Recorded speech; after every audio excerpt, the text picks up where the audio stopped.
Hi, and welcome back to Lessons from the Ashes. I'm Stephanie Rose of West Rose Media, and I'm super excited to have a new guest you have never heard of before.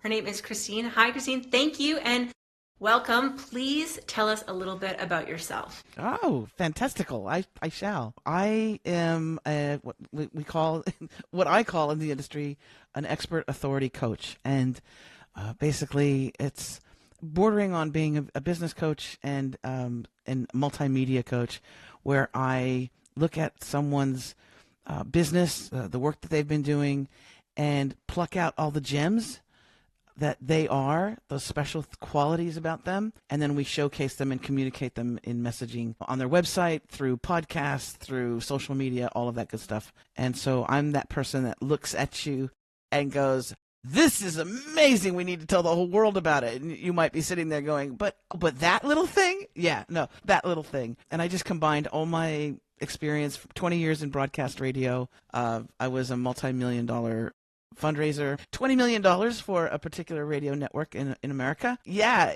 during a time when you could just turn on the radio and, it didn't have to pay for anything. So we had to raise quite a few bucks along the way. So yeah. I really honed in my skill set during that time to tap into what people really need and want. Those things are universal.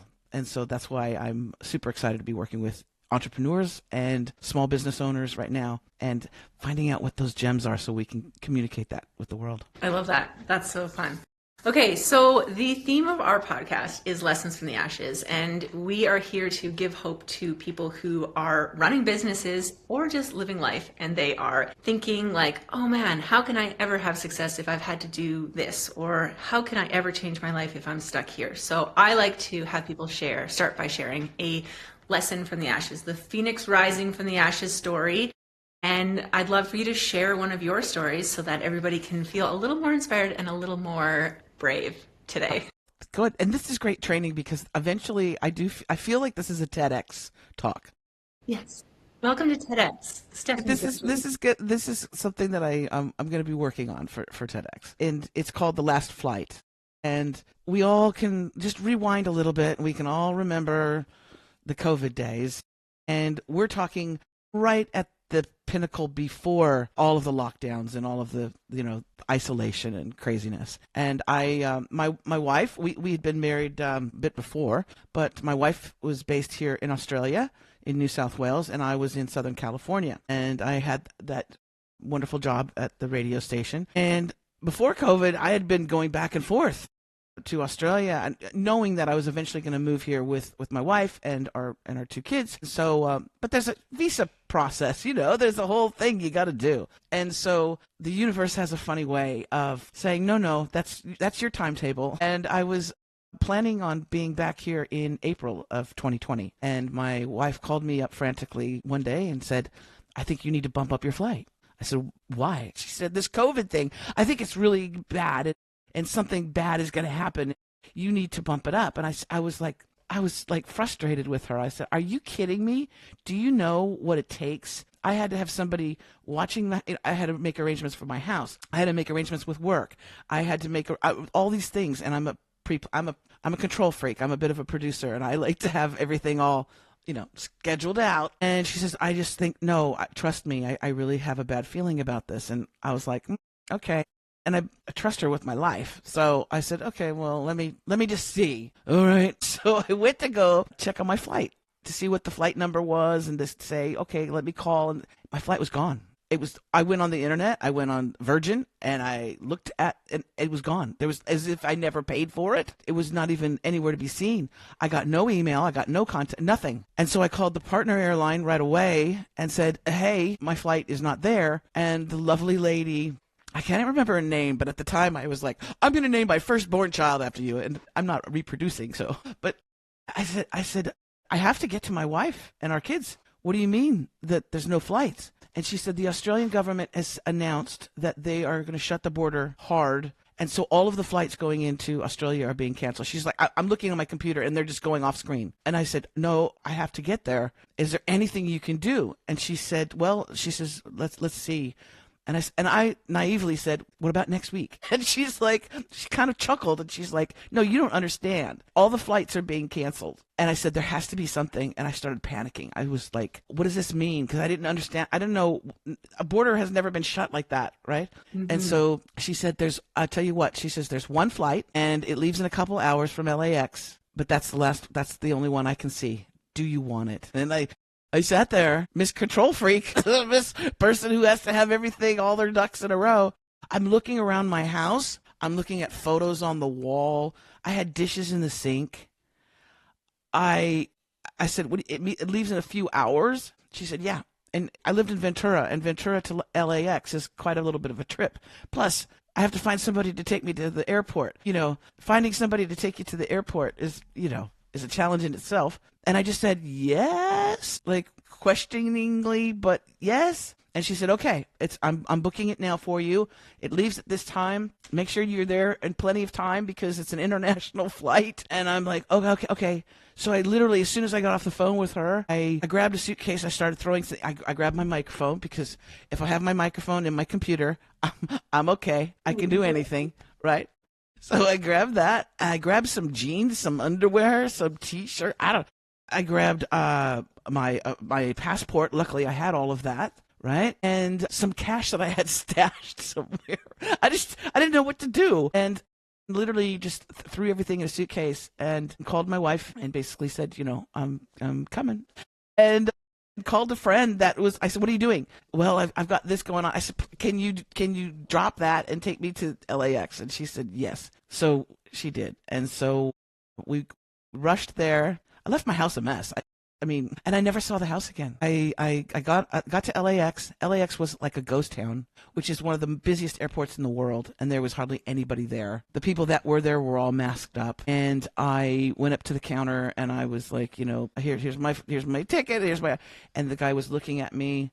And I realized I wasn't a citizen yet of Australia, and I had a visa. And he's looking at me, and I'm like, please, dear Lord, just get me on the flight. And I think there was an angel that said something to him, and he got, okay, stamps it, blah, blah, blah, blah, go. And I got on the plane, and I had this sinking feeling when we left the tarmac, when the plane took off. Stephanie, I had this feeling, I've never felt it before. I lived my whole life in America and in Southern California, and I had this sinking feeling that I was not going to see my homeland, my country, ever again. I did not know what was going to happen. Mm-hmm. I didn't know what was going to happen. I didn't know what I was going to do, but I knew deep, deep inside that I would be okay. I didn't plan on being here. I didn't know. I had no concept. And it ended up being, at that time, it was a 2-year lockdown. The border shut, could not go in and out. And there were families that were torn apart from this. People that were in Europe traveling on vacation, they couldn't get back, relatives that couldn't get back. So it was a hard lockdown. They were serious. And so I was very glad that I got here. I arrived around 10 o'clock at night and the border shut at 12 midnight. Oh my God. So I literally just went right there and got here. And then they said, well, now, you're here from America and we don't know who you are. Really, there's a 2-week, I think it was a 2-week lockdown where you have to stay, and I was like, oh, I get to stay with my wife at our house. That's great. It was fine. No. But yeah. And so my whole everything, my job that I had there, but I was already coaching people online and all of that. But I had to really adjust rather quickly and not know exactly what I was going to do. But I knew that I had my microphone and I knew that I had my computer. So I was like, I'll be all right. I think, I hope. I don't know. And I've been here ever since. So it's been 5 years. And Australia has welcomed me in and lovingly. And I'm just really grateful that I listened. So the moral of the story is listen to your wife. Always listen to your wife. That is the moral of all the stories. Yes. I agree. That's my go-to as well. Always. Oh my God, what a roller coaster. At the time, you could have been like, whatever, but I'm really glad you listened to her because then that could have been 2 years you didn't get to see her like that. I could have been a stubborn person and say, no, and then I don't know what would have happened. Yeah, I can't imagine. And especially during that time, being away 7,000 miles away from your partner, your spouse, mm-hmm. but then also just not being able to be with them during a really scary time in our human history where there was all this fear and fear and then fear of death and then the vaccines and the discourse that was going on about all of that. And so I was just really very grateful that I listened to her, and grateful for the universe that it caught me. Yeah. Wow, what a great See, story. it's a TEDxer in it. I know. It is. Excellent. You're going to crush it. So when you had your business then, so did you stay working for the radio station, or did you have to jump completely into the coaching? What happened there? Well, what was interesting is that at that point, I didn't have a regular drive time show that I had to produce. But as a nonprofit, they're always needing money. And so they were being fund drive like constantly. It's like a public broadcasting, those fund drives that they have, the on-air fund drives. And so I was able to, for a few months, I was able to work from home. I could record on Zoom. I could record on those technology and record it, edit it, and send the show in, knowing that it would be a good moneymaker, it'd be a good fundraising show. And they always were. They were, because I tapped into the things that I know people really want and need. I didn't say, give us money and we'll give you a pair of socks, or a t-shirt. We tapped into those things that I believe people really, really need. And during that time, amazingly, it was very, very important for people to stay healthy and to have a positive outlook and all of that good stuff. So I was able to work with them for quite some time, and then they just had a change in management, and they got hit hard with financial stuff during that time, as many businesses did. And so they were looking at doing major cost cutting. And unfortunately for them and me, they figured, oh, well, we'll save a salary of the development director and number one fundraiser, Christine. We'll save that salary, but they lost $1.5 million a year from me because that's how much I raised. So it was kind of, it wasn't the smartest decision on their behalf, but they made it. And so I was like, okay. And luckily for me, during COVID and the lockdowns, I was actually quite busy because a lot of people had to pivot and create their own business. They could not rely on that company job they had. So they were freaking out and trying to get their thing started. And also I was able to create a lot of new podcasts help create new podcasts for them so that they could get the word out. So I was busy. But I didn't know I would be busy. I didn't know how the transition was going to work. And I had no Australian clients. Because Australia, back 5 years ago, we're not talking 50 years ago, but it's like 5 years ago. You tell somebody, let me help you get a podcast together or get your website. They would be like, they didn't spend money on marketing or coaching. Now it's getting much better. But all my clients were in America, all of them. And to this day, most of my clients are in America. Because Americans know that it's important to get your business going. And I'm sure Canadians know as well. Right? Yeah. I think that the whole COVID thing really showed people, I talk about this all the time. People are like, well, I'm waiting for the right time. I'm like, the right time is going to find you. Like, it's going to launch you into it, whether you are ready or not. And so starting now is the smartest thing you can do, because like you said, so many businesses all of a sudden had, what the heck are we going to do? People got laid off. People all of a sudden were like, well, now I need to feed my family. What am I going to do? Okay, I'm going to start putting my services online. And it was like the Wild West online at that time, because the established coaches who knew how to do that had a crazy boom and promised the world to so many people. And then it kind of like backlashed, and like now I feel like it's evening out. But I watched the whole like thing kind of happen because I'm very adjacent to that world, and I was like, oh my God, look at it go. Like it was like up and then down, and then now it's like a whole thing. It was so interesting for me to watch it, because there were people who all of a sudden were making millions of dollars a month because they had the answer, and then they overpromised to everyone. And it was kind of like when Tupperware first comes to a new small town. It felt really MLM-y to me, and I was like, interesting how this goes. And now I think it's like the people who tried to keep it going, they've given up. And the people who like really knew what they were talking about, they have like grown exponentially. And then the people who are doing the snake oil, they've been canceled and it's over. Because and it's it like it can't last. thing. It can't last. And also you have reputation, and now all you got to do is Google or Chat GPT. Now you just Chat GPT somebody's name and you can pull up all kinds of things. So that's really, really important. And also during that time, man, what I found is there was this beautiful renaissance and explosion of women in business, creating their own business. Mm-hmm. I've never seen anything like it. And we're talking, women in their 50s, 60s, 70s who were saying, now is the time. I need to learn these things and I need to get the word out on my business ASAP. So there was an urgency thing and a little bit of a, desperation, stinky, vibe that was happening. But at the same time, it was an opportunity for so many new businesses to start, and women-led solopreneurs and mompreneurs and all of that. And then the creator economy also kind of kicked in there. We've got social media, and good Lord, with TikTok now, I mean, it's pretty amazing. So I was very happy that renaissance happened, because now women are going to be a bit more in control of the work that they do, but also their standing in the world. And so I'm very happy about that. So it was a good thing as well. It was crappy things happened out of COVID, but also there was an explosion of businesses that were started. Yeah, I think it was like a really burning down moment for so many people in so many ways, right? Like, I don't know one person who was like, yeah, my life stayed pretty much exactly the same over COVID. Like, no.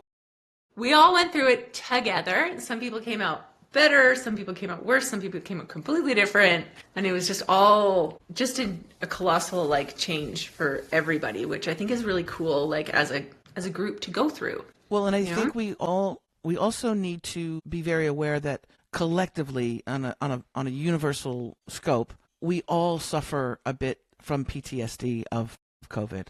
Even though we are such resilient creatures, we were like, no, we're going to bounce back and we're going to be better than before and we're going to do this and we're going to do that. In the back of everybody's minds is, I know what it's like now to be in lockdown and to have my freedoms limited, and in some places extremely limited. Some people were told that they could not work the job that they loved. I have several people that I know that were in the medical field, and some stayed, and then others, when faced with the thing of you either have to take this vaccine or you lose your job, they gave up their job, their career. They did not feel safe about it, and it was a very trying time for people. So in the back, even though now 5 years later we've come back from it, where there's something in the back of our minds that's, what if another thing happens? Pandemic, epidemic, war, EMP blast, aliens, whatever, because there's all this stuff that's happening. We got stuff incoming. It's a comet. No, it's a UFO. We've got things happening in America politically that is kind of spooky. So I think everybody's kind of on pins and needles right now, and just kind of, we've been through that, yes, but we don't want to go back to that. But it's not an anticipation. It's just a feeling in the back of our heads, like, let's not do that again.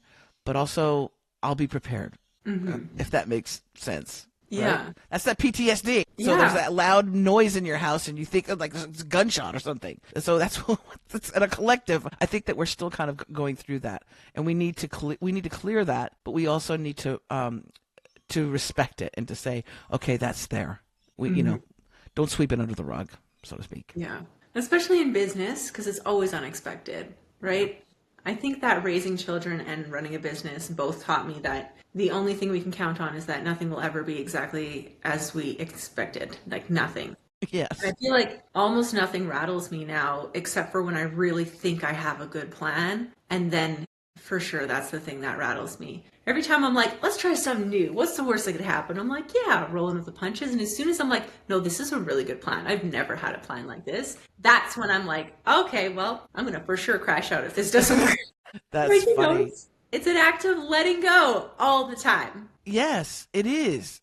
And having faith in it, and then if it doesn't go as you plan, realizing that maybe it needs to be in a different way, maybe it needs to be at a different time, and not beating yourself up. And I think you're at that point in your career as well as myself, and I'm 60 years old now, so I'm like, if people don't like it, then okay, fine, well, I don't care. But we're in a point in our life too where we understand that you need to try, you need to expand, you need to get uncomfortable, and that's how you grow. And if you do that and it doesn't take off, it doesn't mean anything. It's like, okay, let me just recalculate. Okay. So we're not tied to it. Does that make sense?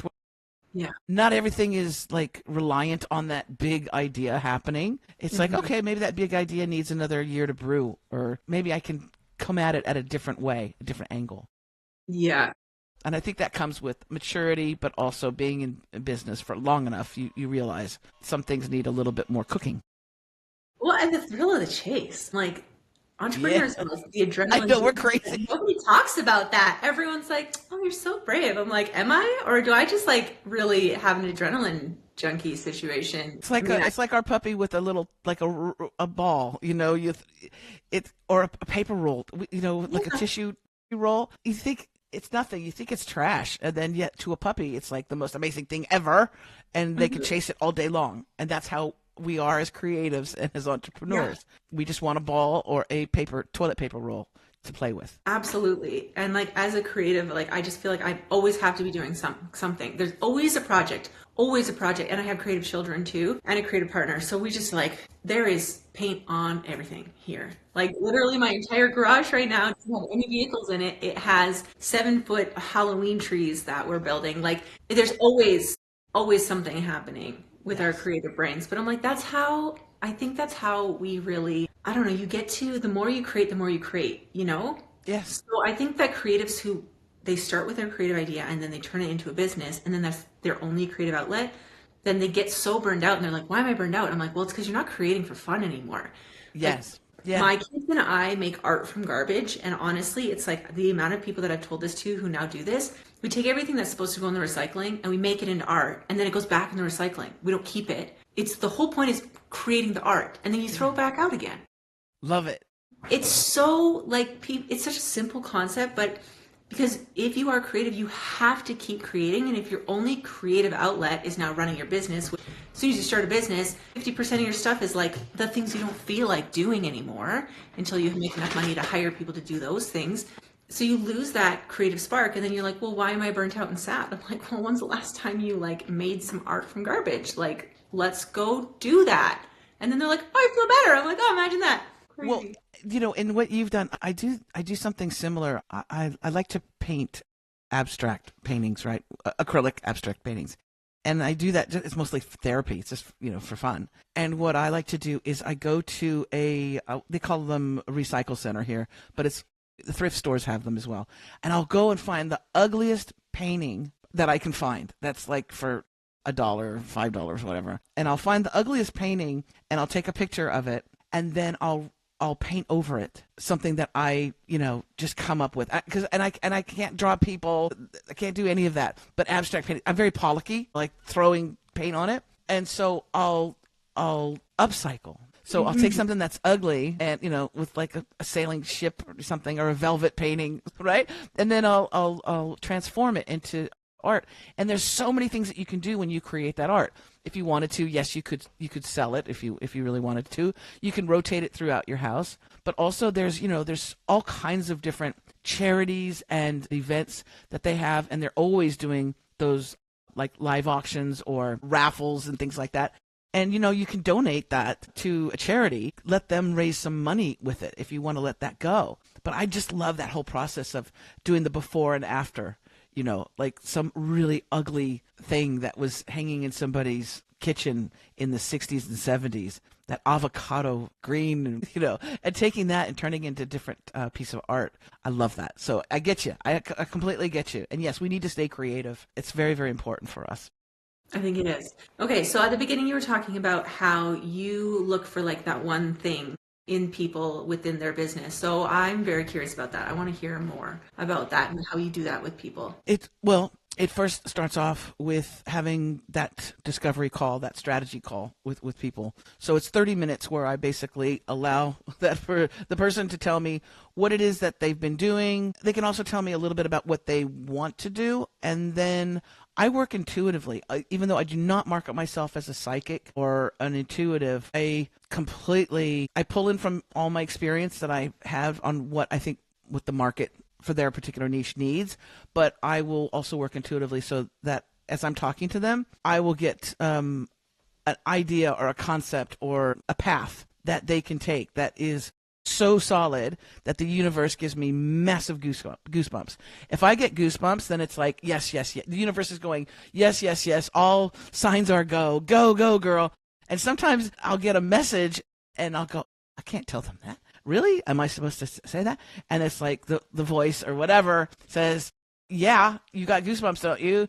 And then they give me more goosebumps and it's going down my back. And I'm like, okay, I'll tell them. And so that I work a lot of times. I work that way. And it's amazing what people will go, oh my God, I can't believe you said that. I go, why? Because as a little kid, I always dreamed of doing those kind of things, which I love. So we take a look at that. And then I like to create with all of my clients a media kit right away. And that media kit can be used for getting booked on podcasts, interviews for television and all that stuff. But it's really to help people hone in on those jewels that we're going to put in the crown. And we can take all their great stuff that they've done, consolidate it into a mini bio so that when people ask them in an elevator, so what is it that you do? They can literally almost verbatim repeat, this is who I am. And so we'll create that media kit. It looks something like this for those people that are watching this episode. The killer shot, the killer headshot is super important for people, so we'll work with that. And then we'll put all those beautiful accolades and everything on there. And then I make people print it and put it right by their computer or wherever they're working, so they're constantly seeing who they are. And that media kit is very, very powerful for people to start off with. And then from that, depending on the personality, because some people are meant to be authors and other people are meant to be speakers and other people are meant to create video. So I'll take a look at their personality, and it does not matter the age. I've got clients that are in their late 70s who I've just helped, get their podcast launched, and they're killing it. But depending on their personality and the work that they do, we'll know which way to go. If it's to write that book, if it's to create that podcast, if it's to get on TikTok, whatever avenue. But it's really dependent on their personality and the field in which they're in. I love that. That's really fun because a lot of people also come to me and they're like, I just don't know how to say who I am. I'm like, all right, let's dive into it.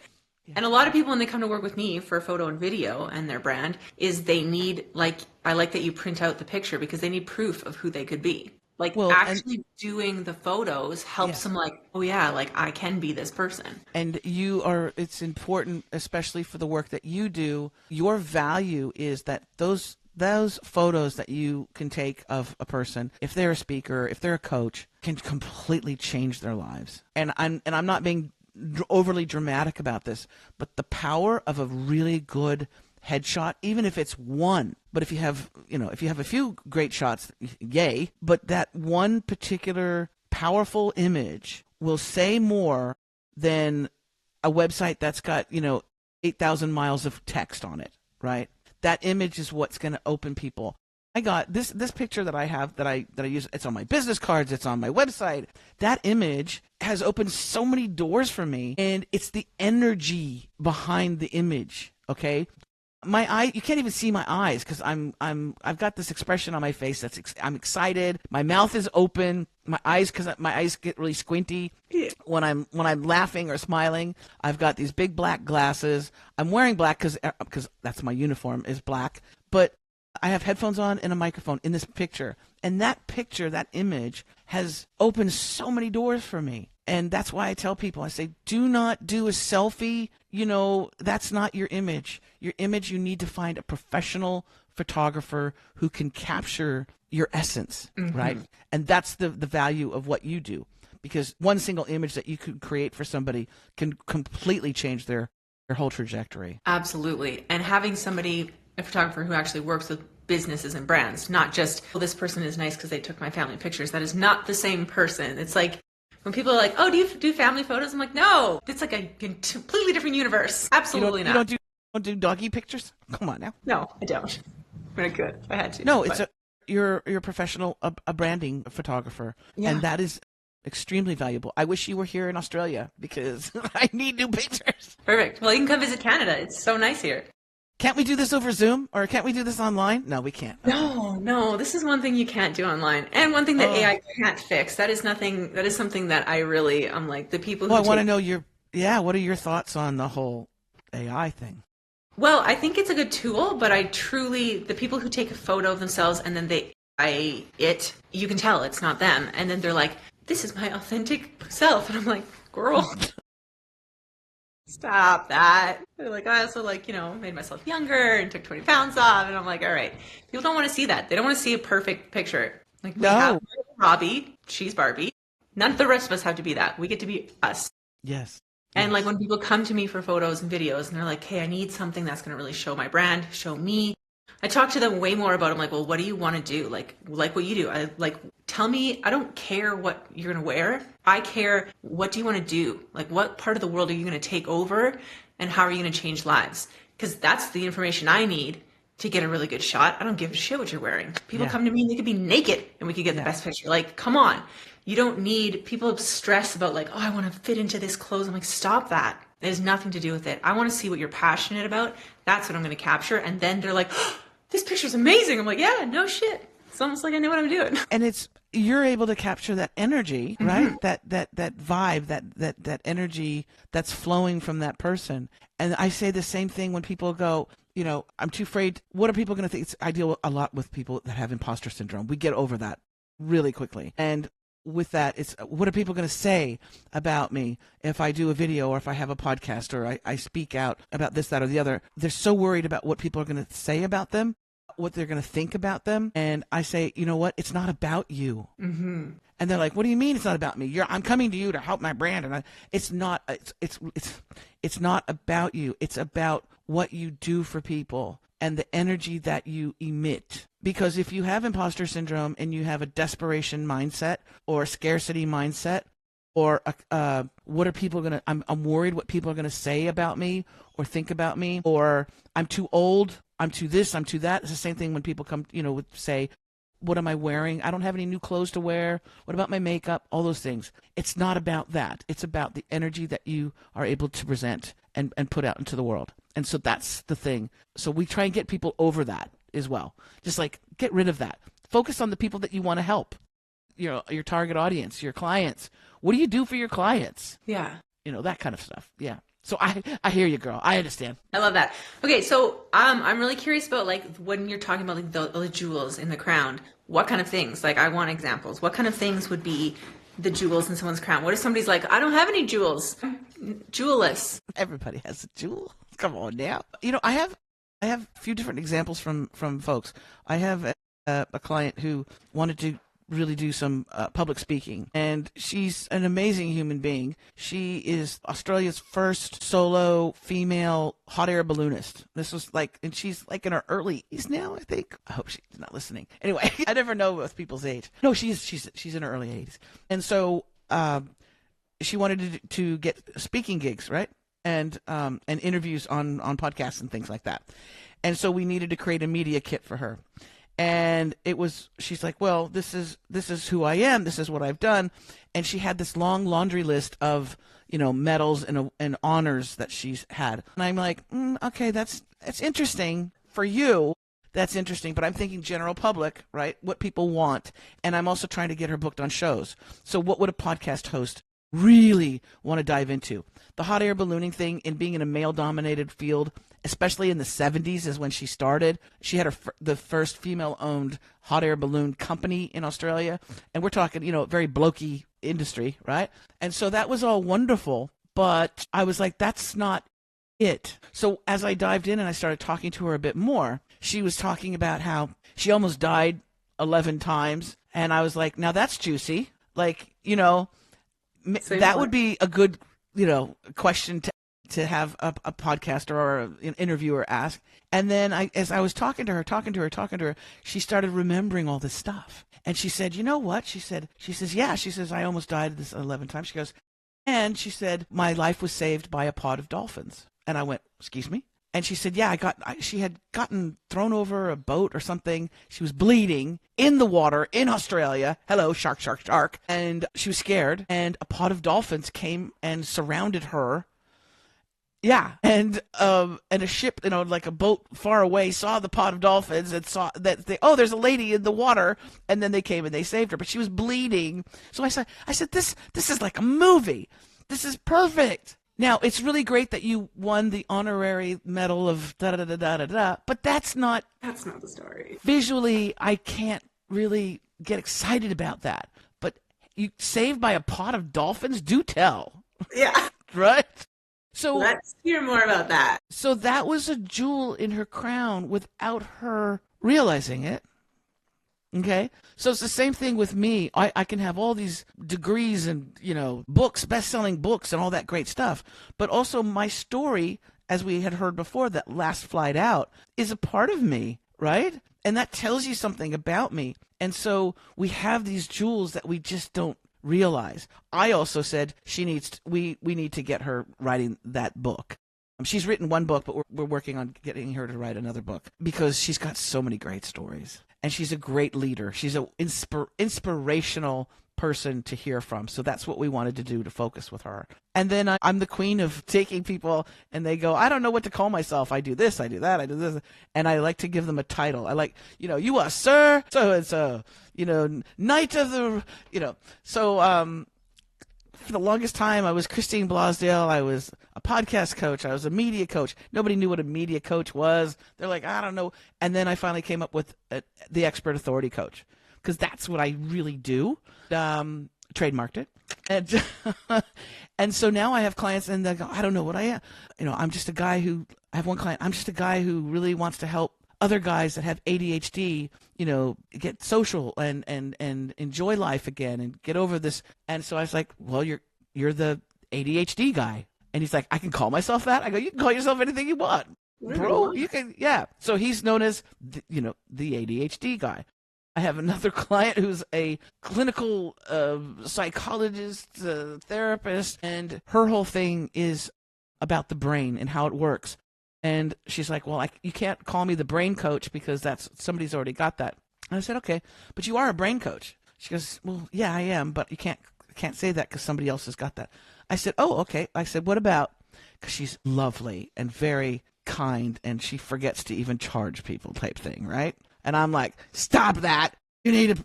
So I'm working on that. But I said, you're the brain coach who cares. You're not just a brain coach with all this knowledge and disinfectant, you're the brain coach who actually cares. Yeah. So she said, yeah, I am. So that's her title, right? It's her name and then the brain coach who cares. So there's little taglines that we can have with our title. And I love doing that. That's one of my favorite things. That's being creative and fun. Yeah. And some things in the beginning, I'll go, that doesn't work. That doesn't sound right. That sounds a little too weird. And then other times it's just, boo, it just nails it. It's fun. Right away, Yeah. Yeah. I love that. Okay, I want to circle back to when you were talking about when you get the shivers or the tingles. Goosebumps. And that somebody has to do something. I want to know more about that. Like what kind of things? Like career path, or you just know things? Sometimes it will be a bit of career pathy, but a lot of times it's the most immediate step, if that makes sense. Right? So they may come to me and they go, okay, Christine, I have a business and I really need to do some marketing. I need to do social media. I need to, do some ads in Facebook. And I'm like, all the ads, throw all the money you want to in marketing. But if you don't have your message and your communication, your brand down, it's not going to connect. Right? We want to connect. Mm-hmm. And so as they're saying that and they're like, yeah, I need help with my social media and I want to do some, marketing and advertising, and it'll be screaming at me that this person needs to have a podcast show. Okay. Now, not everybody's cut out to have a podcast show, as you know, Stephanie. Not everybody is comfortable in front of a microphone or on camera. Not everybody has the gift of gab. So here's an example. There's a client that I'm just now working with, and she's been in the bra industry for decades, and she does custom beautiful bras, right?